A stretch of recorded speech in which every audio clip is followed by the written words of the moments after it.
Welcome. You are at the CCC. Where there are no... damn, this music is so loud. Where there are no outside issues. My name's Anthony. I'm an addict and an alcoholic. I hope I can hear after this. I care about you. Yes. She caught me by the surprise. I know exactly. And I'm LouiLou. My pronouns are he and him. I'm recovered for crystal meth and alcohol, and I am always in search of balance. Yes, and each week we strive to foster a brave space where we can engage in conversations centered around topics of recovery. And our intention is to hold and inspire better spaces for more people in recovery by tackling issues sometimes used to separate us. Yes, but before we do that, please like, share, comment, and ding that bell, and rate this episode if you can. But only if you rating it right. Just rate it if you're going to give us all the stars. Otherwise, keep your shit to yourself. Oh. And now the disclaimer: the thoughts and opinions expressed on At the CCC are ours alone. We do not represent anyone but ourselves. The information shared here is for general information purposes only. In other words, we're just a couple of friends behind a mic here to entertain you. Absolutely. Listen, if you have feedback for us, send us a private email. You ain't got to put that all public like that. That's really messy.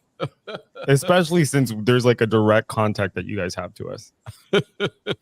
Don't you agree? Like, why would be like, I wish Lewis would shut up. You know, like they should just send that to us privately. You can send that. Well, okay.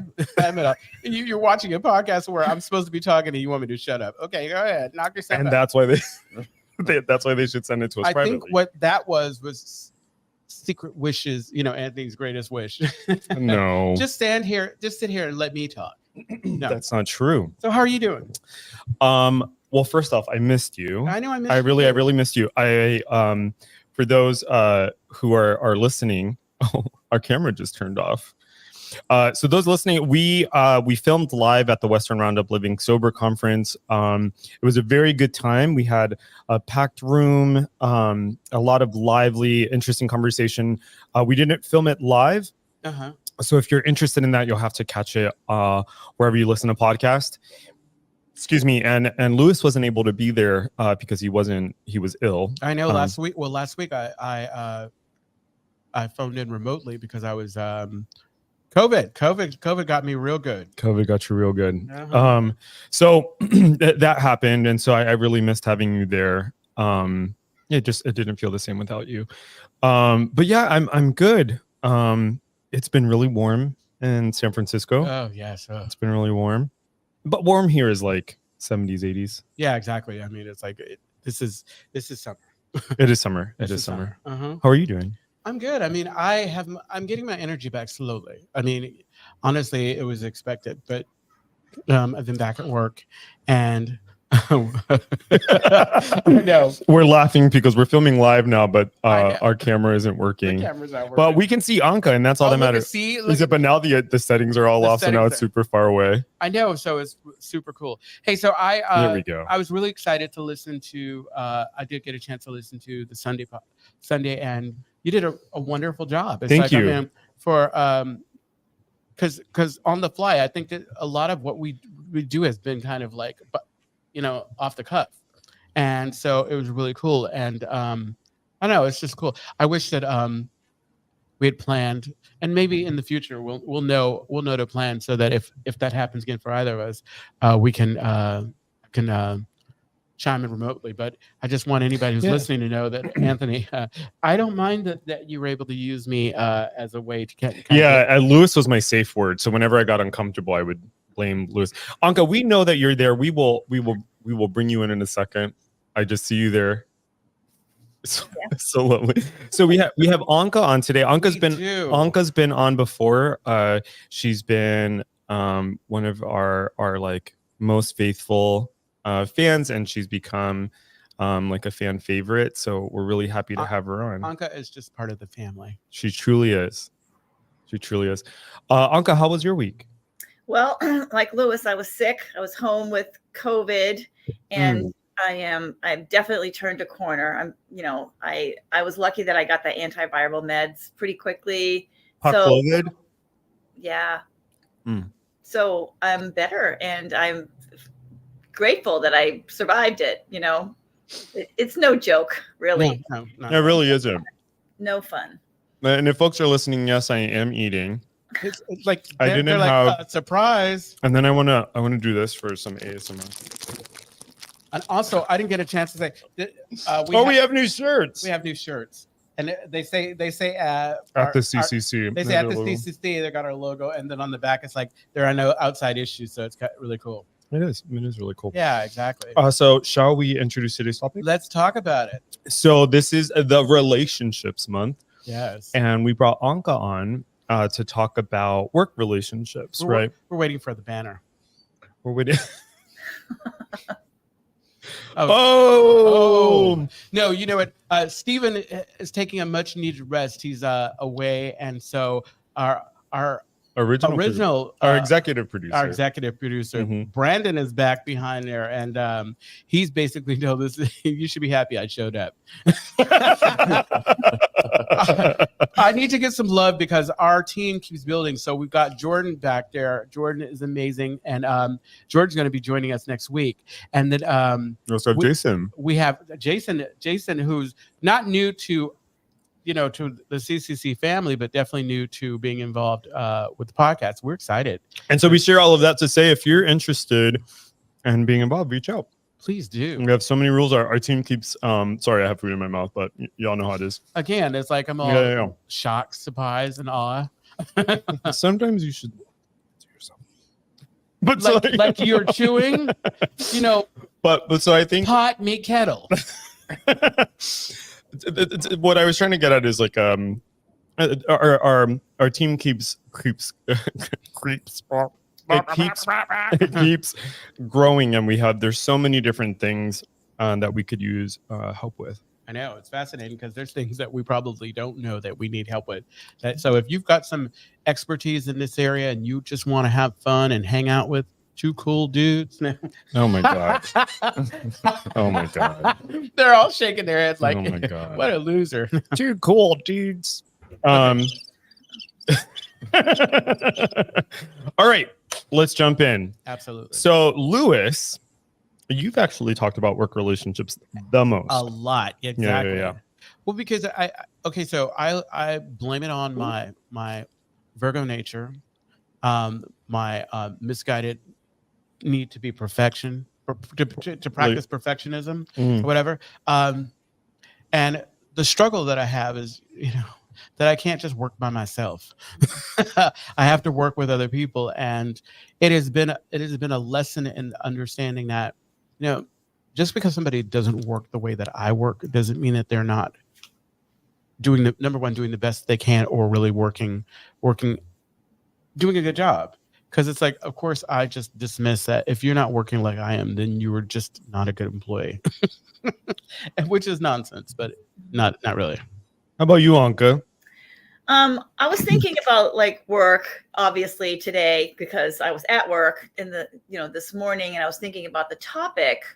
And work relationships obviously can be tricky. And what I was thinking too is like, if you have, if you're in the program, if you're in any kind of recovery, chances are you probably grew up in a dysfunctional family. And we take those roles that we played in our family. Some of us, we take that to work, right? We show up, like it or not, with trauma, with baggage, with preconceived ideas, with biases. We bring all that to work, whether we like it or not, or whether we want to acknowledge it or not. It comes with us, right? So those things can play out in so many different ways, particularly if we're not aware of them, right? So that's kind of what I was thinking about today. That's played out in my life and what that's been like for me. I'm an adult child, people pleaser, and those kinds of things have come back to bite me in the ass at work for obvious reasons, right? So that's kind of what I was thinking about today. Yeah, I love your mentioning of family dynamics. So I do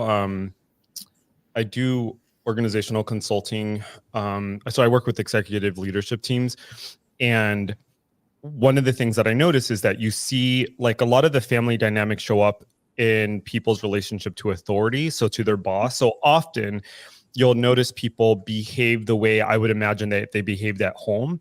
So for example, it's like, some people have a relationship with their boss where like they need their attention and approval. Other people have like issues with authority, and so they will push on them, right? And then the other thing that comes to mind is like work identity. So a lot of people will go to work wanting different things. So some people will become overly identified with their job, right? And so if something goes wrong at work, they fall apart because that's their whole identity. You know, like, what does it mean if I'm not good at my job? What does it mean if I lose this job, right? And so sometimes people fall apart. Another piece of this, like when you started talking about work identity, I was thinking about, and maybe there's a different way to determine it, but you know how when you become that person, like if you are a person who's habitually late, or if you are a person that don't talk to that person because that person it's chummy with the boss and probably like that, there is no place worse to be pigeonholed, to kind of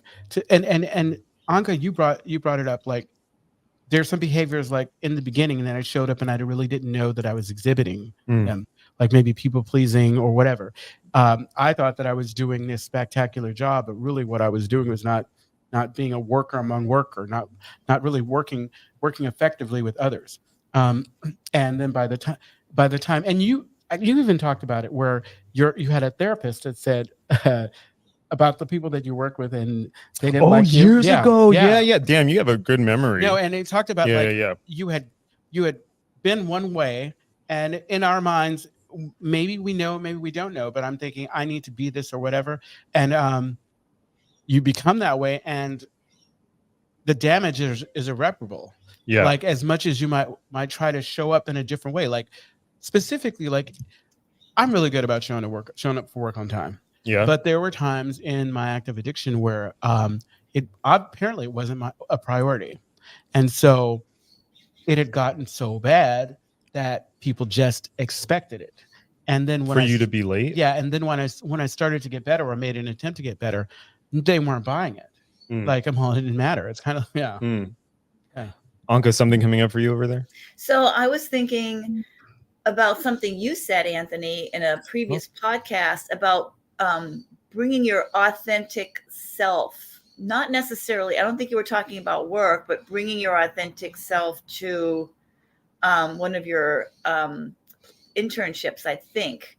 Oh, yeah. You remember that? And I thought about that today too, and what that looks like. What does it look like to bring your authentic self to work? And is that even a thing? Like, is that even possible? Because, you know, if you're working in a corporate environment, or if you're in a business, there are certain expectations of your colleague, by your colleagues or your bosses, about how you're going to behave on the job, right? So is that going to contradict your authentic self? And I kind of feel like that's kind of, you know, what I want to talk about a little bit more, and if that's even possible.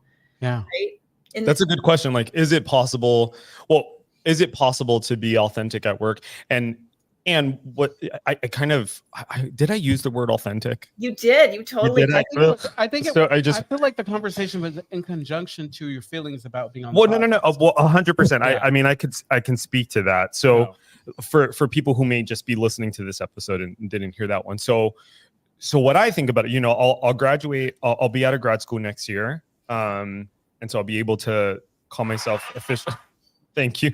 I'll officially be a psychologist once I graduate. And I'll legally be able to call myself a psychologist. I'm trying to get free therapy already. And okay. So psychology and mental health can be a pretty conservative environment, depending on like the modality that people use or like the setting that they're in.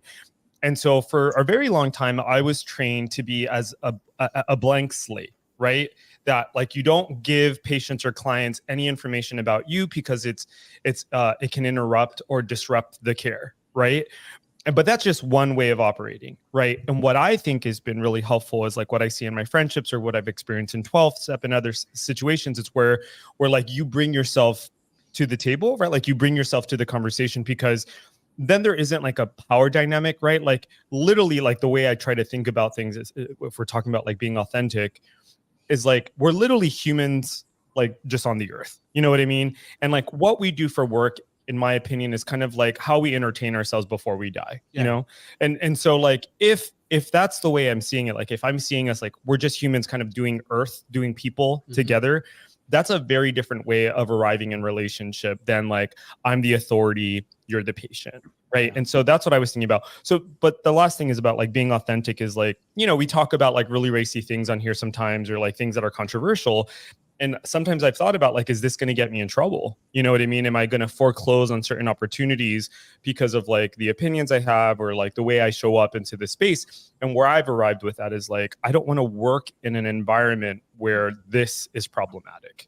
Yeah. Right. Yeah. So that's where I was coming from. Yeah.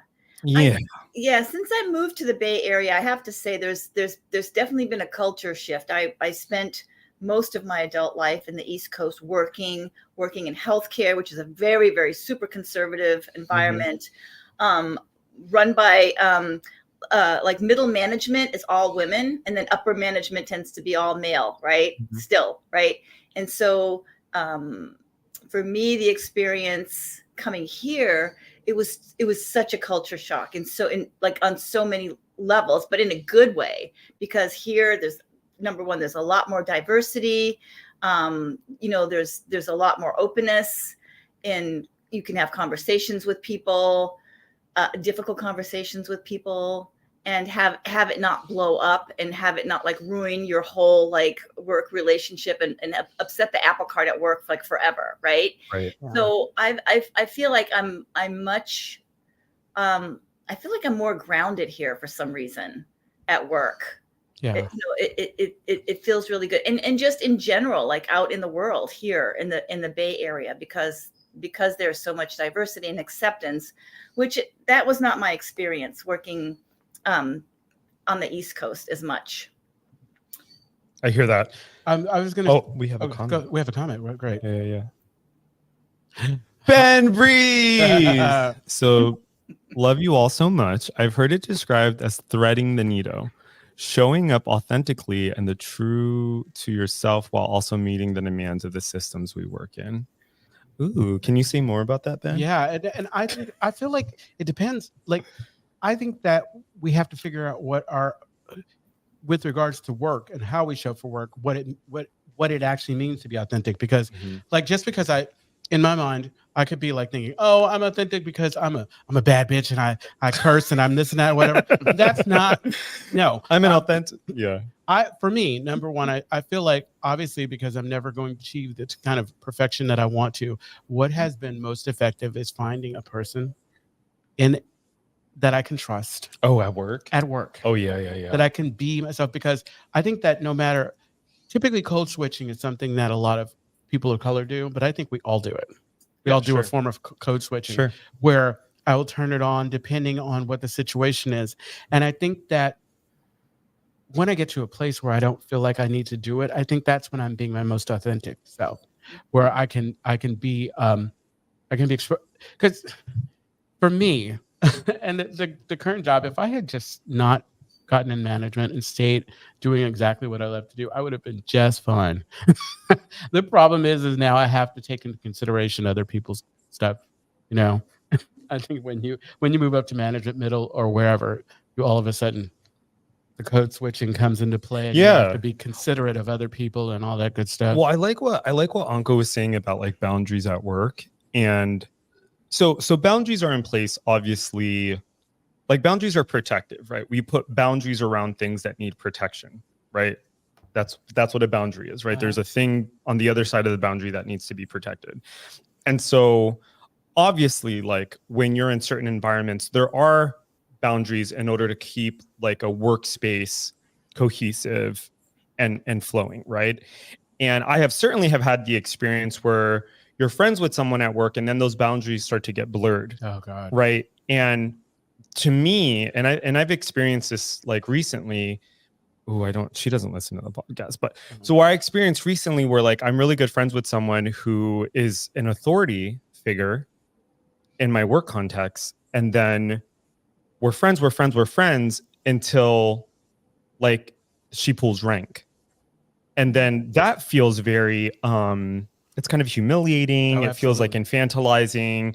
And it's like, you know, there's like, it almost feels like an abuse of power because it's like, oh, it's okay if I act out of line or if we're like looser on our boundaries, but you get to determine when those boundaries are Absolutely. in place, right? And so it does get very tricky at work, right? And then there's also kind of like, you can make a joke at work, but the second, like, say something goes sour with you with someone else, and they can make they can use it against you.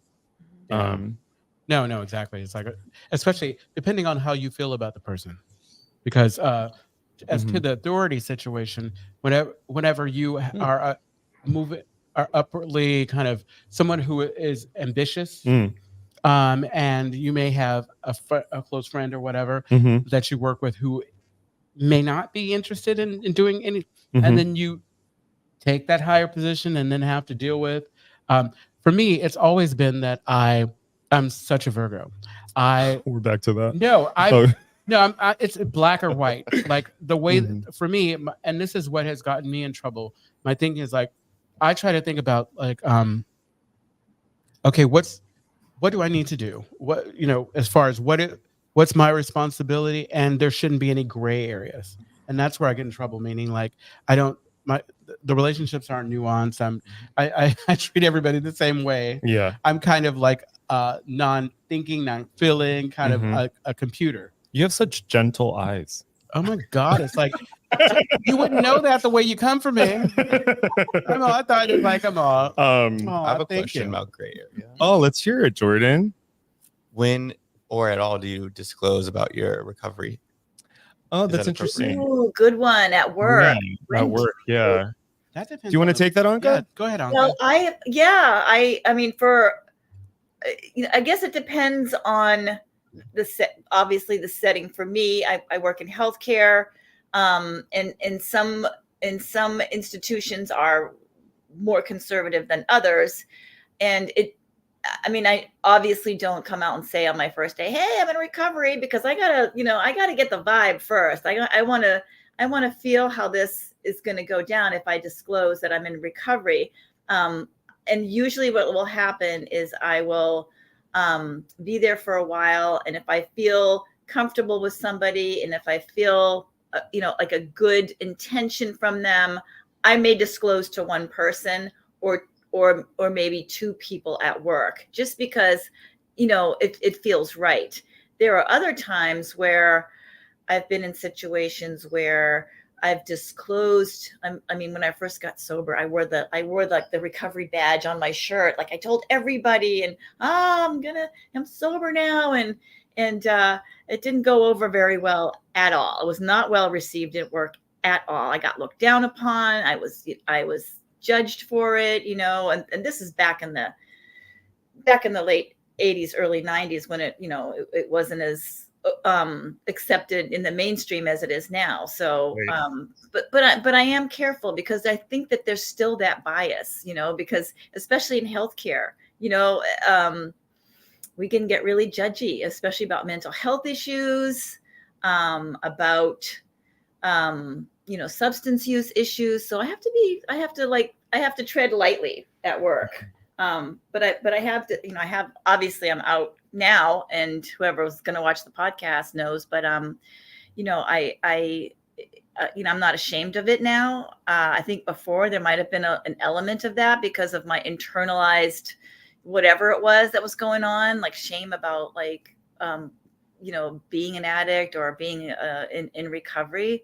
But it's less that now. It's less of that now than it is like, how is this going to affect my relationships at work, and how is this going to go down moving forward?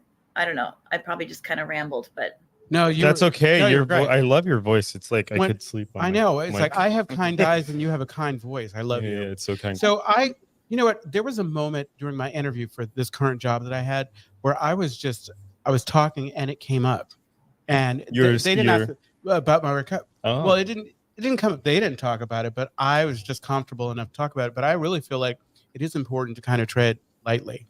Like, I think that not everybody deserves to have this piece of me. I mean, and exactly. I honestly believe that the people who need to know, all I have to do is to talk.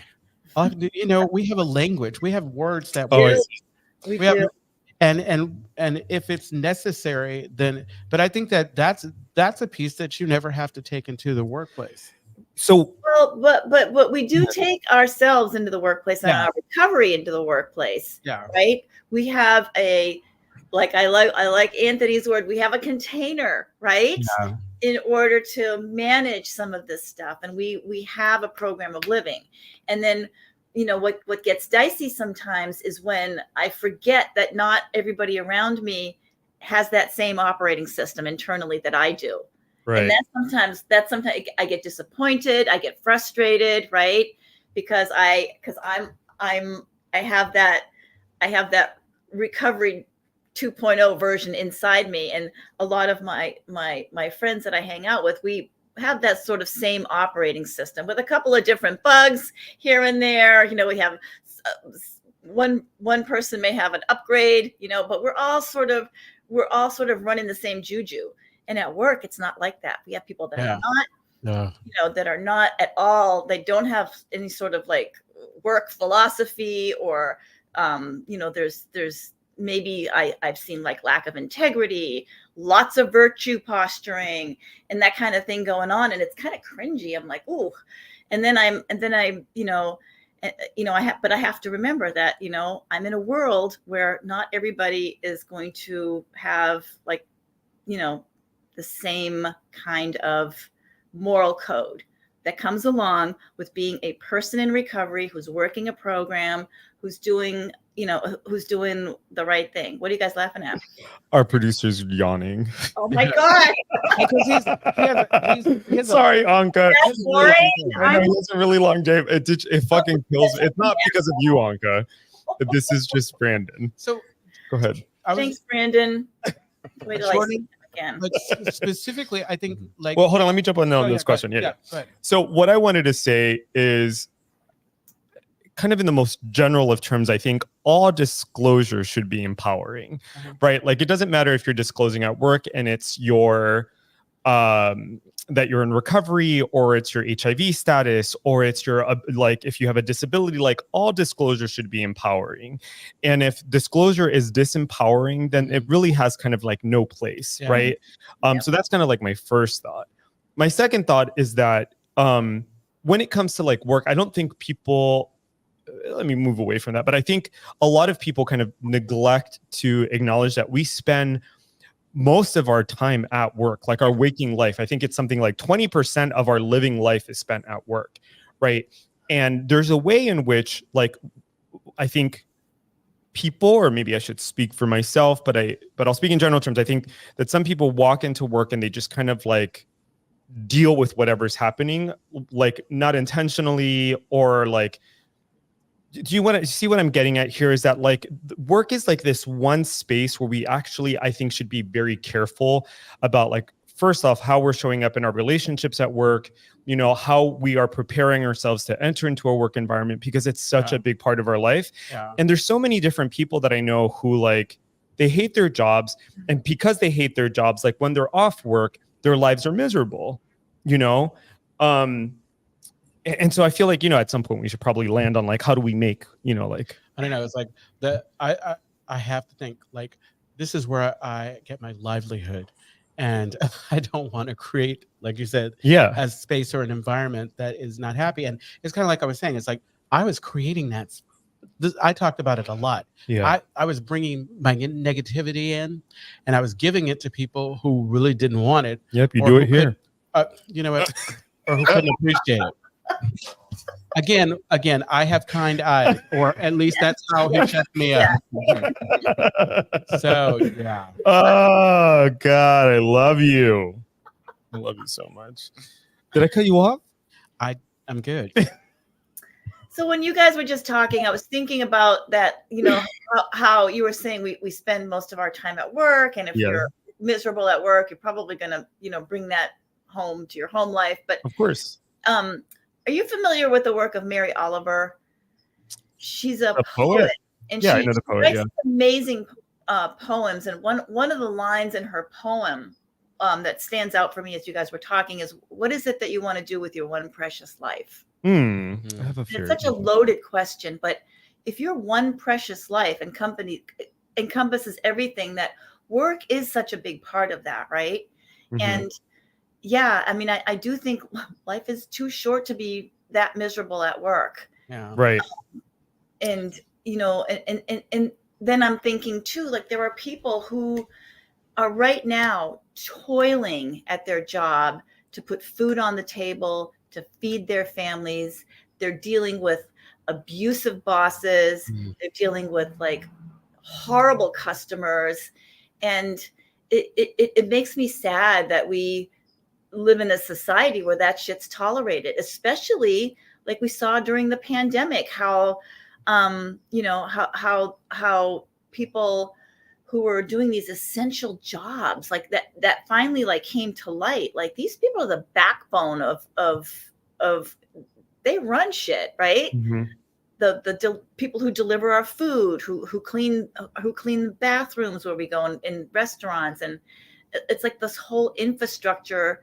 And those are the people that get like marginalized a lot. They don't get respected. They don't get a fair wage. And it's just, you know, I don't know, I could go on, but it you know, work in America is very different than work in other countries, obviously. You know, this I grew up in Germany, and I have relatives there, and they laugh at how hard we work and how little vacation time we get, and our work life balance is so screwed up, right? And I also think that there's this whole new generation that isn't putting up with shit, which I love. Like these younger workers, you know, that I have befriended and that I know and care about. They're showing up to work and they're not putting up with the crap that my generation put up with. And I love that because it's starting to change the workplace. But I do feel that there's still so much inequity going on, you know, between the wage gap now and like the society that we live in. And I mean, we see the effects of it whenever we go anywhere right now in Oakland or San Francisco. We see so many people living out on the street that have, you know, that have nowhere to live because of like these huge like these huge gaps in wages and in lifestyles and in class and culture and all of that. It just, yeah. Boy, did I go down a rabbit hole. No, it's okay. Well, you know, one of the things that saved me, I used to have this boss many years ago who openly disliked me. She was very open about disliking me. She would like talk with one of the supervisors about me with her door open and like loud enough for me to hear. Like she did not like me. Okay. And the thing that I mean, and if you know, if you have someone that you work with, especially if they're in a position of authority, they can make your life a living hell. That's just kind of like, yeah. And I take partial responsibility. I can talk about that in a second. But one of the things that saved me, I was actually at the Western Roundup Living Sober conference. I remember, and someone was talking about work, and someone said, "We have a new employer, and that employer is God. Like that is who we work for, you know." And that was super grounding for me because I was like, "What? Like, this isn't about her." You know what I mean? Like, I try to bring myself, like I try to bring the best parts of myself to work and in any situation that I'm in on my best days, you know? And when I got so consumed with like how she was behaving and what her opinions were, it's like I lost sight of that, you know? And like to your point about different jobs, right? Like there was a time, going back to like, you know, that example you gave. So when I was in my 20s, I felt like the way, and this was like shit that I learned from older folks, I was under the, like, I went into this, my first professional gig, and I thought I have to outshine everyone, right? Which you don't make friends at work when you do shit like that, right? And I thought I was just doing what you're supposed to do. And in the end, like, I remember what you were talking about. I went to my therapist and I was like, why does everyone at work hate me? And she goes, because it's your fault. Like, you go into work and you make it a competition and you go out of your way to kind of like chummy up with like your bosses. And I thought like, no, I'm just doing what you're supposed to do. No, you know, like I was still drinking and using, to be clear. So I look back at that situation and I was feeding my ego, number one, you know, like number two, it didn't work. You know, I still had like really shitty self-esteem. And so that's why I always felt like I had to up the ante. And, you know, like in the end, I realized like this doesn't mean anything. It was like my first professional gig. I had made more money than I'd ever made in my life. And I was terribly unhappy. Right. I don't know where I was going with that. Well, I like where you're going with this, because I could relate to what you were saying too about that. And, you know, and having a boss that doesn't like you, that can be the worst, right? That can be the worst thing, because if you are somebody who puts their head down, who does their work, who's got, you know, who does have a moral compass, and you're there and you know why you're there and you're doing a good job, and you have somebody who is in a position of authority who doesn't support you, that can feel really crappy. Right? Yeah. And I have some experience with that. But the way I cope with it is I put my head down, I do my job, I get excellent, you know, performance reviews, and that's what I look at. And I because if you have a crappy boss, it can really take the focus off of why you are actually there, right? Because it can, and it's hard to work in an environment where you're not getting supported. Yeah. I don't care what it is you're doing. I have, you know, whatever it is, right? And so again, like I feel like there's a lot of people who are in that position right now as we speak, who have like, you know, people who have come up through the ranks and become managers without any sort of, you know, training to be a manager. And that's kind of how it is in our culture. There's a certain amount of sensitivity that needs to happen. There's a certain amount of like being in tune with the people who you are supervising. And I know from experience, I've been a manager. I know that if I care about people who report to me, if I ask questions about how they're doing, if I ask them how I can support them, I am going to get a lot more out of their day. They're going to be way more productive than if I'm going to have this sort of punitive approach, right? And that's like the simplest thing, but also the hardest thing, right? I think for people in management positions to understand that if you value your workforce, it's so simple. It's such a simple thing. If you value people, if you respect them, if you treat them with tolerance and kindness, you are going to get so much benefit from that. You know, you're going to benefit, the company's going to benefit, as opposed to like these older, outdated systems. And that's what I mean about the young millennial workforce coming in and changing it up. I love it. Yeah, 100%. We have a comment. Tom Lee writes, do you want to take that? How does one navigate work-related social gatherings where upper management is hinting at one's present to represent the management team and suggesting participation in the drinking culture at work, all while you're in recovery? Oh, very good, Tom Lee. Thank you for your comment and your question. I've always thought that if there's a work-related event, you are still at work. Yeah. You know what I mean? Like you are still at work. And can you put the comment back up? Because it sounded like it was like specifically about drinking at work to participate in the culture, represent the management team, and suggesting participation in the drinking culture at work, all while you're in recovery. I don't know. I feel like it feels really. I feel like that's a toxic workplace, because like you have to drink in order to blend in. I hear people talking about their types of like industries, like sales and whatever, but really it's like I don't have to do anything, especially if I don't feel comfortable with it. And so you could also pretend. Yeah, you can pretend. You can like tonic water with lemon. Yeah, I don't tonic water and lemon. I would understand if the person is frustrated and doesn't ever like kind of represent or show up, like, because there's a lot of things that I just don't do, but because I'm in a different position, I have to show up. And so I think that's it. It's like, if you show up, stay a little while and go, that should be enough, huh? Yeah, absolutely. Well, I've seen Louis at work in action, so I know you show up, Louis. Yeah. I think the thing that's frustrating for me with work, and it's important to kind of really kind of be mindful, but I think I slip constantly, because my idea of good time at work is